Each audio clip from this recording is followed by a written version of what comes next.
Welcome back to Insight. Well, it's no secret that money is not my strong suit, nor is math, and I won't speak for charity, but luckily Casey Weed from Howard Bailey Financial has stopped by to give us some pointers, and he gave Charity and I a tip or two, so here's a segment that he helped us out with, Howard Bailey Financial.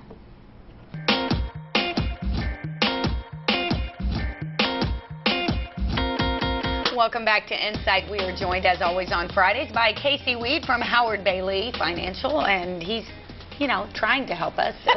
Frankly, he's probably helping you at home. Emily and I might be a lost cause. That's the truth. I told you before, my husband does all this. I don't, yeah. So, inflation protection portfolio. You lost me at portfolio. What is an inflation protection portfolio, and what does it mean to me? Well, we think that inflation is going to be one of the biggest obstacles that retirees are going to have to overcome over the next 10, 20 years. There's a very good chance that we could see inflation like we did in the 70s.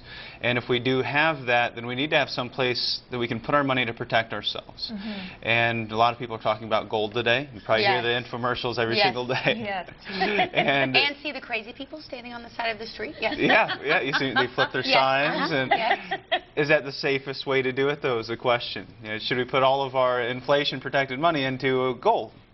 And my guess is no, I'm not sure. If we look at the history of gold and the gold price, if we go back to the 80s, last time gold reached its peak, where it's about at right now, the price was cut in half, and then it was cut in half again. Now, that doesn't sound like a very safe or very riskless, or it just sounds like a very volatile place to put our money.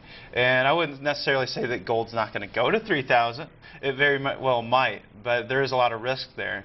And so to overcome some of that risk, we want to build a diversified portfolio of inflation-indexed ETFs, commodities, futures, investing in the companies that mine the gold, that drill for oil, that transport those vehicles, that actually invest into the places that their currency is tied to GDP. Their GDP is tied to commodities like Australia and Canada.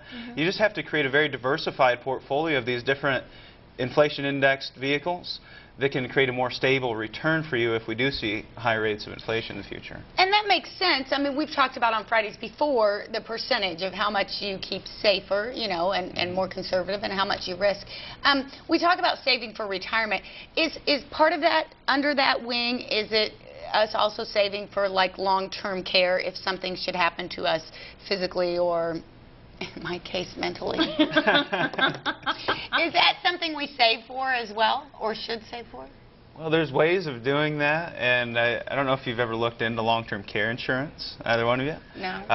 I have not, but I know that it has been a blessing as far as my parents' are concerned. Usually somebody knows someone that either they're in a nursing home or maybe they have a long-term care policy, or they're really struggling paying for it. And those things can be a real blessing. But really the sweet spot for going out and getting one is around 60 years old. Once you get to 60, the prices just start to skyrocket.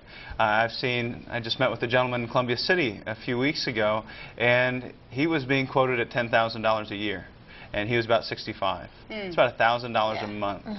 There is no way that he could afford to pay for it. And so we had to come up with some alternatives to help him pay for those things. There's vehicles out there today that come with linked benefits that might double your assets in case you need any type of long-term care, or double your income. There's ways that these vehicles can pay for those things without anything today out of pocket, and without necessarily qualifying for a medical exam. Here's what I deduce from all of this.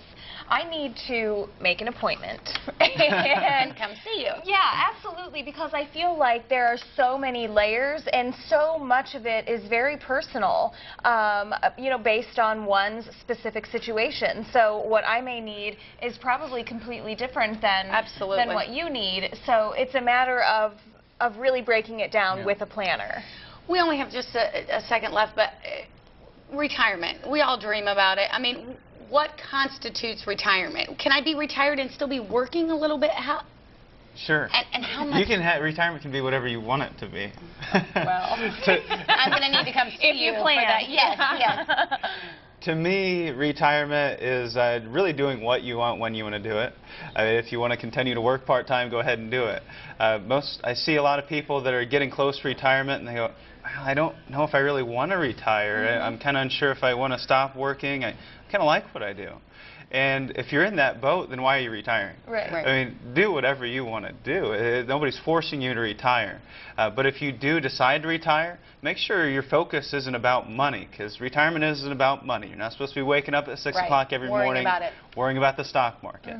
Make sure you know what's going to be coming in the mail every day with that check that's in the mailbox, or you can focus on the grandkids and travel, things that are really important. Right. Well, that's what we come see you for, to help us come up with that plan to work on our retirement. If you have a question, you can send an email to info@howardbailey.com or go to our website, click on that features tab, and check out the Financial Fridays, because he's got lots of tips for you.